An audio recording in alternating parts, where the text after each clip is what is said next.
क्यों दिखाई देते हैं? परेशान तो रहूंगा ना पार्वती, आखिर एक बेटी का बाप जो ठहरा। पार्वती, अब उसके हाथ पीले करने का समय आ गया है। पर हमारी आनंदी तो अभी सिर्फ 9 साल की है। अभी तो उसके पढ़ने लिखने और खेलने कूदने के दिन हैं। देख पार्वती, लड़कियां पराया धन होती है और जितना जल्दी इन्हें घर से विदा कर दे उतना अच्छा है। कल से आनंद की पढ़ाई लिखाई बंद। पर बापू, इसमें मेरी क्या गलती है? आप मुझे पढ़ाई करने क्यों नहीं देते? तेरी गलती है कि तू एक लड़की है। लड़का होती तो क्या बापू? लड़का होती तो क्या? ऐ लड़की, ज्यादा जबान ना चला, नहीं तो जबान हलक से खींचकर बाहर निकाल दूंगा। बापू, मैं पढ़ लिख कर कुछ बनना चाहती हूँ। मेरी पढ़ाई ना रोको बापू। आनंदी, तुझे पढ़ना है तो पढ़, लेकिन सारी उम्र बाप की छाती पर यूं बोझ बनकर ना बैठ।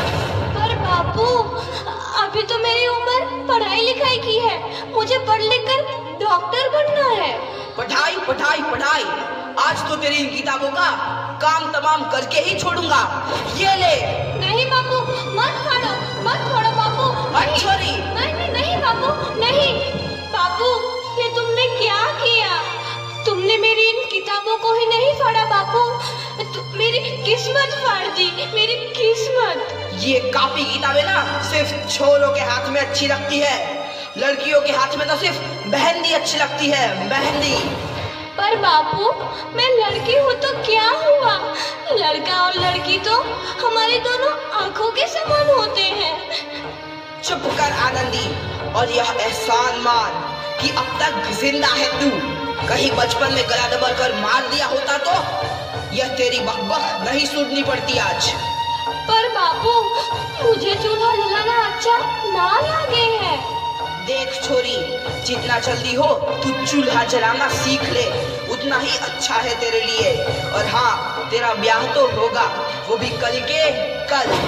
अबला जीवन है तुम्हारी यही कहानी। आंचल में है दूध और आंखों में है पानी। मुझे माफ कर दे बेटी, तेरे बापों के जिद के आगे मेरी एक न चलेगी।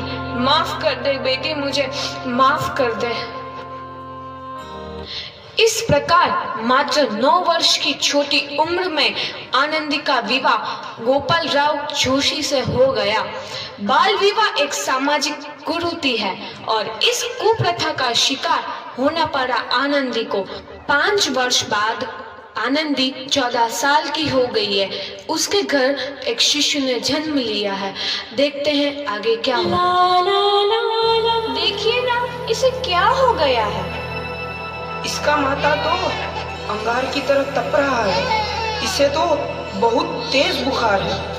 आप बिना कुछ भी बोलते हैं, दीजिए मुझे। माधव, जल्दी से वैद्य जी को बुला के लाओ। जी, अभी बुला के लाता हूँ। ये तुम क्या कर रही हो आनंदी? भगवान की विभूति लगा रही हूँ। बस करो आनंदी, ये सब अंधविश्वास है।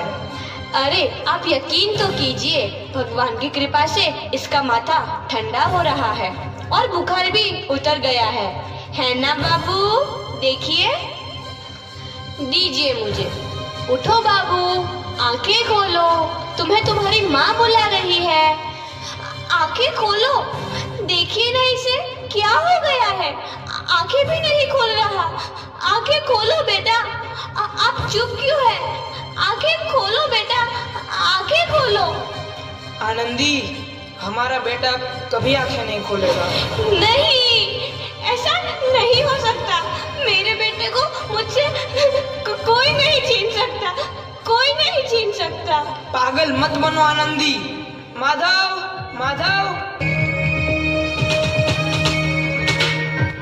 आनंदी, बंद करो ये पागलपन। भगवान ने मेरा बच्चा छीन लिया। भगवान ने नहीं, तुम्हारी अशिक्षा और अंधविश्वास ने तुम्हारा बच्चा छीना है। अगर तुम पढ़ी लिखी होती तो आज हमारा शिशु जीवित होता। तुम अनपढ़ थी आनंदी, अनपढ़। नहीं, अब मैं अनपढ़ नहीं रहूंगी मैं अनपढ़। मैं पढ़ूंगी ताकि कल किसी और आनंदी को इलाज के अभाव में अपना बच्चा ना खोना पड़े। शाबाश आनंदी, और यही तुम्हारे अपराध के लिए प्रायश्चित भी है।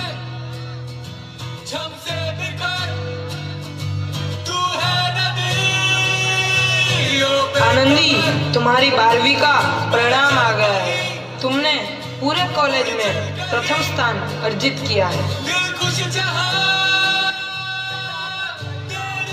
आनंदी, तुम्हारी मेहनत रंग लाई है। तुम्हें शिक्षा वृत्ति मिली है। ये लो तुम्हारे अमेरिका जाने की टिकट। मुझे शिक्षा वृत्ति मिल गई, मैं अमेरिका जा रही हूँ। पर ये सब मैं अकेले कैसे कर पाऊंगी? आनंदी, अपने आप को इतना कमजोर क्यों समझ रही हो? फिर इतना पढ़ने लिखने का क्या फायदा? तुम अभी गवार की गवार नहीं हूँ मैं अब गवार।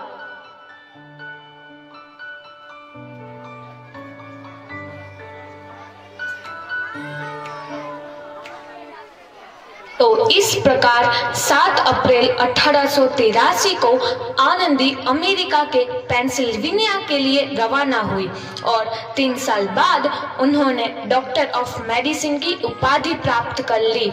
इधर आनंदी के पिता की तबीयत बहुत खराब है। आगे क्या होता है देखते हैं। लगता है अब मेरे जाने का समय आ चुका है। मैं नहीं बचूंगा। ऐसा मत बोलो। शहर के सिटी हॉस्पिटल में अमेरिका से डिग्री लेकर कोई बड़ा डॉक्टर आया है। एक बार वहां चलकर दिखा लेते हैं। हाँ, सही बोला भैया। कम से कम दिल को तसल्ली तो मिल जाएगी। हाँ हाँ, चलो चलो जल्दी हॉस्पिटल चलते हैं।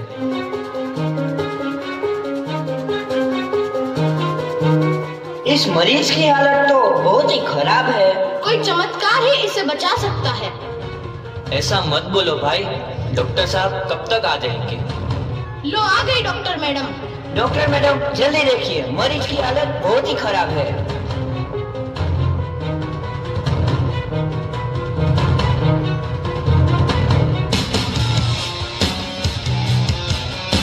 अब आप बिल्कुल ठीक हैं। मौत के मुंह से आपको बचाया है डॉक्टर मैडम ने। डॉक्टर साहब ने मुझे बचा लिया। मुझे मिलना है डॉक्टर साहब से।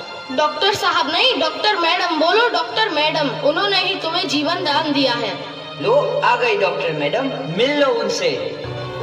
डॉक्टर मैडम, आपका बहुत बहुत धन्यवाद। आपने मेरी जान बचाई। इसके बदले में मैं गरीब भला आपको क्या दे सकता हूँ? वचन चाहिए मुझे कि कभी ये नहीं कहोगे कि लड़कियां कुछ नहीं कर सकती। वचन? ये कैसा वचन है? अरे श्यामलाल, तुमने पहचाना नहीं? तुम्हारी बेटी आनंदी। आनंदी? मेरी बेटी आनंदी डॉक्टर? हाँ बापू, वही आनंदी जिसके लिए बचपन में तूने चूल्हा और दुल्हा के अलावा कुछ नहीं सोचा था। आनंदी, आनंदी मेरी बेटी, मुझे माफ कर दे। मैं तेरा गुनहगार हूँ बेटी। नहीं नहीं बापू, वही आनंदी जिसके हाथ पीले करके तुम उसकी सारी जिंदगी काला कर देना चाहते थे। माफ कर दे मुझे मेरी बच्ची, माफ कर दे। मैं तेरा अपराधी हूँ मेरी बच्ची, माफ कर दे। नहीं बापू, मैंने तो तेरा एहसान चुकाया है।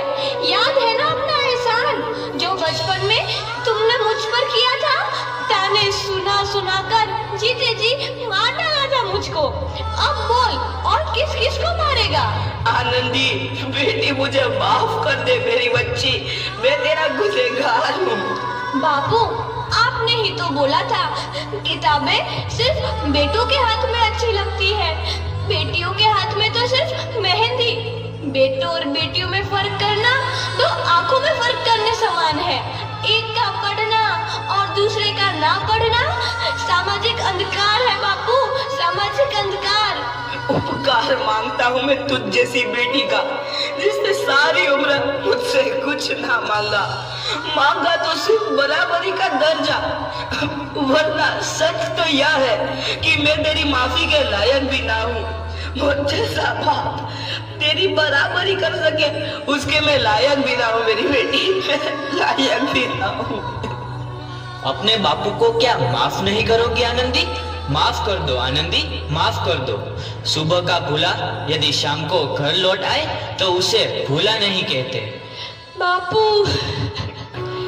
इस प्रकार आनंदीबाई जोशी ने अपनी मेहनत और अटूट इरादे से न केवल भारत की पहली महिला डॉक्टर बनी, बल्कि आगे चल के उन लड़कियों के लिए सुनहरा रास्ता दिखा गई जो जीवन में कुछ करना चाहती थी।